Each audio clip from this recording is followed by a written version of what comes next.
నమస్తే, welcome to BRK money control. Hyderabad లో real estate వ్యాపారం ఎలా ఉంది? పెట్టుబడి పెట్టడానికి సరైన సమయం ఇదేనా? దీని గురించి కూలంకషంగా మాట్లాడడానికి, క్లియర్ గా డీటెయిల్స్ చెప్పడానికి మనతో పాటు ఉన్నారు realty oxygen founder and CEO, TEDx speaker doctor Nandi Rameshwara Rao garu. వారితో మాట్లాడదాం. సార్, ఇప్పుడైతే హైదరాబాద్ లో రియల్ ఎస్టేట్ అనేది పడిపోయింది అని చెప్పేసి ఒక వాదన ఉంది. రేవంత్ సర్కార్ వచ్చిన తర్వాత రియల్ ఎస్టేట్ పడిపోయిందా, మందగించిందా, లేకుంటే కుదేలైందా? ఏమంటారు? మీరు ఇలాంటి క్వశ్చన్ అడిగితే నాకు ఫోన్లు వస్తాయని గవర్నమెంట్ అంటే నిజం చెప్పాలి అబద్ధం చెప్పాలి తెలియదు. బట్ ఫిర్ మీరు అడిగారు కాబట్టి మీ డౌట్ అనుకుంటా, పబ్లిక్ కోసం కాదు, మీ డౌట్ చెప్తాను. ఇప్పుడు సంక్రాంతి వస్తే ఏం చేస్తాం? ఇల్లు అలుక్కొని పిండి వంటలు చేసుకుంటాం. అది ఆన్వాయితీ. అల్లుడి పిల్లల, కూతురు పిల్లల, కొడుకుని కోడ పిల్లల పండుగ చేసుకుంటారు. అది ఆన్వాయితీ. అన్ని పండుగలకి అట్లా చేయరు, అవునా? Shivaratri is not compulsory. అట్లా ఎలక్షన్ వచ్చే ముందు 3 నెలల ముందు 3 నెలల తర్వాత స్లో డౌన్ అనేది normal, nothing wrong about it. అయితే మనకి ఏపీకి ఒక తేడా ఉంది. ఏపీలో 2 ఎలక్షన్ ఒకేసారి వస్తాయి, అసెంబ్లీ, లోక్సభ. ఇక్కడ 2 సార్లు వస్తాయి. మున్సిపాలిటీ వేరు, మళ్ళీ ఇదొక 6 నెలలు, అదొక 3 నెలలు, 9-10 నెలలు పోతుంది. రేవంత్ సర్ గారు కొత్తగా వచ్చింది. ఆయన బేసికలీ ఆయన రియల్ ఎస్టేట్ పర్సన్. అయితే ఈ ఫస్ట్ 6 గ్యారెంటీల మీద ఎక్కువ ఫోకస్ చేసి తర్వాత షిఫ్ట్. ఆ టైంలో కొద్దిగా స్లో డౌన్. డమాల్ అనేది కరెక్ట్ కాదండి, తగ్గింది, అది ఒప్పుకుంటాం. డమాల్ అంటే మొత్తం మన రిజిస్టర్ ఆఫీస్ మూసేయాలి, బిల్డర్స్ మూసుకెళ్ళిపోవాలి, ఎవరు మూయలేదు కదా. సబ్ రిజిస్టర్ ఆఫీస్ ఎన్నో ఉన్నాయి. డమాల్ అవ్వడానికి కారణం హైడ్రా వల్ల కూడా అవ్వచ్చు అంటారా? హైడ్రా వల్ల 100% నేను ఒప్పుకోనండి. ఎందుకంటే హైడ్రా అనేది మొత్తం ల్యాండ్స్ అన్ని FTL బఫర్ జోన్లో లేవు కదా. కొంతవరకు ఎవరైతే అక్రమంగా కట్టారో వాళ్ళకి ఎఫెక్ట్ అవుతుంది. ఇప్పుడు 5-10% ఉంటుంది కానీ మొత్తం అంతా కాదు కదా. సో ఆ మేరకు కొద్దిగా ఇంపాక్ట్ అనేది ఉంది. బట్ ఫస్ట్ నెలంత దూకుడు 3వ నెల 4వ నెల లేదు, హైడ్రా యూటర్న్ తీసుకుంది. ఎందుకంటే ప్రజల తాలూకా ఇబ్బందులు, రియాక్షన్స్ని అర్థం చేసుకున్నారు. ఇలా చేయాలని అంటే ఉన్నట్టుండి రోడ్డు మీద పడేస్తే పరిస్థితి ఏముంది? ఫ్యామిలీ ఎవరైనా ప్రెగ్నెన్సీ ఉండొచ్చు. కోర్టు కూడా కొన్నిసార్లు మాట్లాడడం జరిగింది దీని గురించి. అదే. సో ఆయన ఇప్పుడు క్లారిటీ ఇచ్చారు, రేవంత్ రెడ్డి గారు కానీ రంగనాథ్ గారు అని. ఏమి ఇచ్చారంటే, already DTCP, HMD, GHMC with RERA ఉంటే ఆల్రెడీ స్టే చేస్తే వాళ్ళని కదపము, కదిపినా వాళ్ళకి ఇల్లు ఇస్తాము. ఆల్టర్నేట్ జవహర్ నగర్లో 1000 ఎకరాలు చూసుకుని ఇల్లు ఇస్తాము అన్నట్టు ప్లాట్ కానీ ఏది, లేదా డబుల్ బెడ్రూమ్ ఫ్లాట్స్ KCR గారు హయాంలో కట్టిన ఉన్నాయి, అలొకేట్ చేస్తాం. సో కొన్ని అట్లా కాలేజీలు కానీ హాస్పిటల్ కానీ అవి ఎక్కువ డిస్టర్బ్ చేయము. ఎందుకంటే స్టూడెంట్ తాలూకా అకాడమిక్ ఇయర్ దెబ్బతింటుంది. అకాడమిక్ ఇయర్ దెబ్బతింటే ఎవరిస్తారు? 1 year is so much cost. ఈ చేంజెస్ తీసుకుంటే హైడ్రా కొద్దిగా స్లో అయింది. ఇప్పుడు కొద్దిగా రీజనబుల్. మెయిన్ ఇప్పుడు ముందు FTLలో కొడుతున్నారు, తర్వాత బఫర్ జోన్లో కొడతారు. దాని తర్వాత 111 కూడా వచ్చే ఛాన్స్ ఉన్నాయి. అది కంటిన్యూస్ అవుతుంది. ఎందుకంటే చెరువులు అనేవి దేనికి పెట్టారు మన వాళ్ళు? ప్రతి గ్రామానికి, పల్లెటూరుకి వెళ్తే ప్రతి గ్రామానికి 5-10 చెరువులు ఉంటాయి. ఎందుకంటే తాగునీళ్ళు కావాలి, ఆ నీళ్ళు అనేది అక్కడ ఉండాలి. సో దానివల్ల ఏమవుతుందంటే ఆ చెరువులన్నీ తీసేస్తుంటాయి. అక్కడ ఆనకట్ట అడ్డంగా కన్స్ట్రక్షన్ చేసి కప్పేసి నీళ్ళు వేసి కప్పితే తాగడానికి నీళ్ళు ఎక్కడ వస్తాయి? వేలల్లో చెరువులు ఇప్పుడు 100లోకి వచ్చాయంట గత 20-30 సంవత్సరాలు. ఈ కాన్సెప్ట్ ఇప్పుడు కదా, 1920లో మోక్షగుండం విశ్వేశ్వర ఉన్నప్పుడే ఉంది. గత అఫీషియల్గా గెజిట్ నోటిఫికేషన్ అనేది 2013-14లో వచ్చింది. అంతే వీళ్ళు చేసిన 2014 to 24 చూస్తున్నారు ఎక్కువ. అంత ముందు చూడట్లేదు. అంతకుముందు మళ్ళీ అదే గవర్నమెంట్ ఉంది కాబట్టి. So there is lot of, but మొదటి ఇట్స్ గుడ్ స్టెప్. పాజిటివ్గా ఆలోచిస్తే ఇట్స్ ఇంట్. ఎందుకంటే ఫ్యూచర్లో లేకపోతే మనం నీళ్ళు ఇప్పుడు ఆల్రెడీ కొనుక్కుంటాం. మేము బంజారా ఉంటే రోడ్డు సమ్మర్లో ట్యాంకర్లు తెప్పించుకోవాలి, ఎవ్రీడే ఒక ట్యాంకర్. దుబాయ్లో అయితే నీళ్ళు కొనుక్కుంటారు, ఆయిల్ ఫ్రీ ఉంటుంది. మనం కూడా ఆ స్టేజ్కి వచ్చేస్తాం. నీళ్ళు రేటు ఆయిల్ రేట్ కంటే ఎక్కువైపోతుంది. అది లేకుండా ఉండడానికి ఇది ఒక స్టెప్ అనుకోవచ్చు. ఎందుకంటే ఆ స్టెప్ తీసుకున్నంత చెరువులు అట్లీస్ట్ ఉన్న చెరువు ఉంటే, ఆ సినిమాలో డైలాగ్ ఉంది కదా, శ్రీమంత్ మీరు తీసుకుంది చాలు మళ్ళీ వెనక్కి ఇచ్చే లావ్ అయిపోతాం అనేది డైలాగ్ చెప్తుంది. ఎవరు అమ్మాయినా తెలియదు, శృతి హాసన్ అనుకుంటా. సో అలాగా లేవని ఇంతవరకు వాడుకుంది మన గవర్నమెంట్, ఏమైనా ఇంతవరకు వాడుకుంది చాలు మీరు అక్రమంగా, ఇప్పుడు మాకు ఇచ్చేసేయండి అంటే మీరు సమర్థిస్తున్నారు అనమాట. సమర్థిస్తున్నారు హైడ్రాని. సమర్థిస్తుంటే మంచి పర్పస్, ఇంటెన్షన్ ఇస్ పాజిటివ్ గా డెఫినెట్గా సమర్థిస్తాను. అయితే ఈ సడన్ యాక్షన్స్ అనేది కొద్దిగా డిస్టర్బెన్స్ క్రియేట్ చేసింది. అయితే ఒక నానుడు ఉంది కదా సార్, మరి ఇప్పుడు స్థలాలు కొనాలి అని, పెట్టుబడి పెట్టాలి అని అనుకునే వాళ్ళకి మరి కొంత ఆందోళన కలిగించి వాళ్ళు వెనక్కి తగ్గే ఛాన్సెస్ కూడా ఉంటాయి. ఇప్పుడు ఆలోచించేవాడు ఎప్పుడు ఆలోచిస్తాడమ్మా, కొనేవాడు కొనుక్కొని దూసుకెళ్ళిపోతాడు.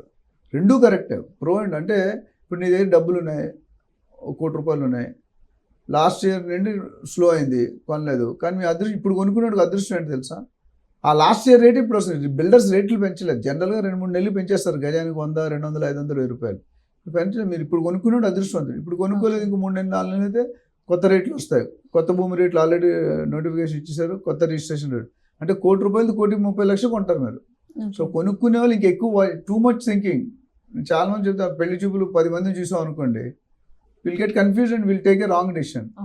అట్లా 10 నా దగ్గర చాలా మంది ఇన్వెస్టర్స్ వస్తారు బయట వాళ్ళు. ఎన్ని చూసారు అంటే 3 నెలలు 30 ప్రాపర్టీలు చూసినా వాళ్ళతో డీల్ చేయండి. నేను ఆయనకి ఏం కావాలో అని తెలియదు. యూ షుడ్ బి క్లియర్, నా బడ్జెట్ ఎంత, నా ఏరియా ఎంత, నా ఫ్లాట్ ఎంత, నా స్క్వేర్ ఫీట్ ఎంత తెలియాలి. తెలియనివాడితో వర్క్ చేయడం కష్టం.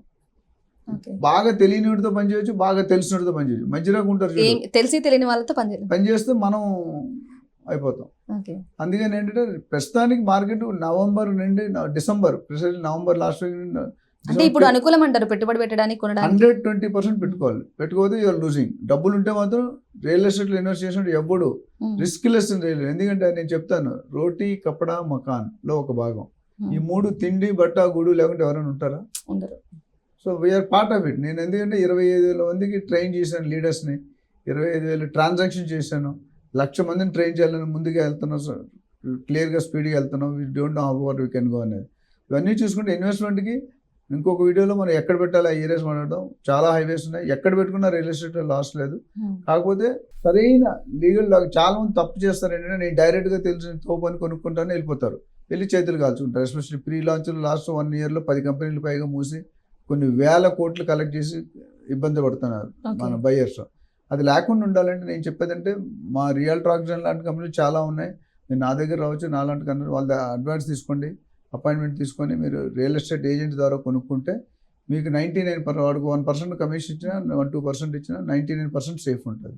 ఆ 1% చూసుకొని 99% మన తెలుగులో చూస్తుండగా సూదిపోతే ఒప్పుకోం, చూడకుంటే ఏనుగుపోయినా ఒప్పుకోదు. సో ఆ విధంగా చూసుకుంటే ఇన్వెస్ట్ చేసుకోవడానికి బెస్ట్ టైం ఇది. ఎవరు ఇన్వెస్ట్ చేసుకున్నా నెక్స్ట్ 5 to 6 years డబల్ అవుతుంది, 10 yearsలో 5-6 times అవుతుంది. ఆల్రెడీ లాస్ట్ 10 సంవత్సరాల్లో ఏం జరిగిందని జనాలకు తెలుసు. ఎంత ₹10 ఇప్పుడు కేసీఆర్ గారు ఓట్లు ఎక్కడ వచ్చాయి? మొత్తం సిటీలో వచ్చాయి. ఎందుకు వచ్చాయి? Hyderabad people are happy in real estate. ఎందుకంటే 80% రియల్ ఎస్టేట్లోనే పెడుతున్నారు. అందరు చూపు యావత్ ప్రపంచం కూడా హైదరాబాద్ని గ్లోబల్ రియల్ ఎస్టేట్ డెస్టినీగా చూస్తున్నారు. అంటే మనం తెలంగాణలో కొనుక్కుంటాం, తెలంగాణలో ఆంధ్రాలో కొనేది 10-20-30%, మిగతా 70% rest of India, rest of the world వీళ్ళ దగ్గర వస్తుంది. వాళ్ళకి ఎన్ఆర్ఐ ఇక్కడ ఏమవుతుంది తెలియదు, అక్కడ 1 ఇంట్రెస్ట్ అనుకుంటే అక్కడ సంపాదించినంత ఇక్కడ పెడతారు. సో 10 రెట్లు పెరుగుతుందంటే 10 సంవత్సరాలు ఎంత హ్యాపీ అండి. కానీ సిటీ బయట రాలేదు, సిటీ బయట అన్ని కాంగ్రెస్ వచ్చాయి. ఎందుకు? సిటీ బయట డెవలప్మెంట్ కాలేదు. ఇప్పుడు అది తెలంగాణలో ఇప్పుడు ఉన్న ప్రెసిడెంట్ రేవంత్ సర్కార్ ట్రై చేస్తుంది మొత్తం తెలంగాణకి మాస్టర్ ప్లాన్. ఇంతకుముందు హైదరాబాద్ హైదరాబాద్ ప్లాన్ చేస్తుంది. ఇప్పుడు ఏంటంటే they are doing total plan for entire state. So ORR వరకు urban area, ORR to RRR suburban area, RRR to Telangana border, rural area 3 భాగాలుగా చేసి ఇప్పుడు HMDA పరిధిని పెంచుతున్నారు, GHMC పరిధిని పెంచుతున్నారు. GHMC ఇప్పుడు ఓఆర్ఆర్ వరకు GHMC అయిపోతుంది. అంటే GHMC హైయెస్ట్ కాదు, ఇప్పుడు 3-4 లక్షలు ఇక్కడ గజం మనం కూర్చున్న ప్లేస్లో. సో అంత రేట్ పెట్టి ఎంతమంది కొనుక్కుంటారు? సో ల్యాండ్ అవైలబిలిటీ ఇప్పుడు RRR కంప్లీట్ అయిందంటే డెఫినెట్గా ల్యాండ్ అవైలబిలిటీ వస్తుంది, కొద్దిగా రీజనబుల్గా దొరుకుతాయి.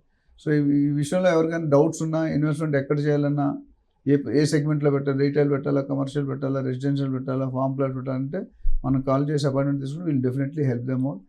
సార్ మీరు చెప్పండి సార్, ఇప్పుడు నేను ఇన్వెస్ట్ చేయాలనుకుంటున్నాను, నేను కొనాలనుకుంటున్నాను, ఏ సైడ్ కొంటే బాగుంటుంది? మీరు ఎలాగో 30 సంవత్సరాల అనుభవం కల లెజెండరీ అవార్డు గ్రహీత కూడా. సో మీరు చెప్పండి, ఏ సైడ్ హైదరాబాద్లో పెడితే మంచి? స్వీట్ షాప్కి వెళ్ళి ఏ స్వీట్ బాగుంటుంది అంటే ఏమంటుంది, ఇది 3 రోజులు ఓల్డ్, ఇది 1 week ఓల్డ్, 10 days చెప్పడు కదా, అన్నీ మంచిగా ఉంటాయి. నేను కూడా అదే చెప్తాను, అన్ని ఫ్రెష్. అదే రేట్ ఆఫ్ అప్రిషియేషన్ కొద్దిగా తేడా ఉంది. ప్రస్తుతానికి నాకు తెలిసి బెంగళూరు హైవే, ముంబై హైవే బాగుంది, శ్రీశైలం హైవే పికప్ అవ్వచ్చు. ఒకప్పుడు పికప్ అయింది, ఈ మధ్య ఫార్మర్ సిటీ తీసేయడం అని డిస్టర్బ్ అయింది.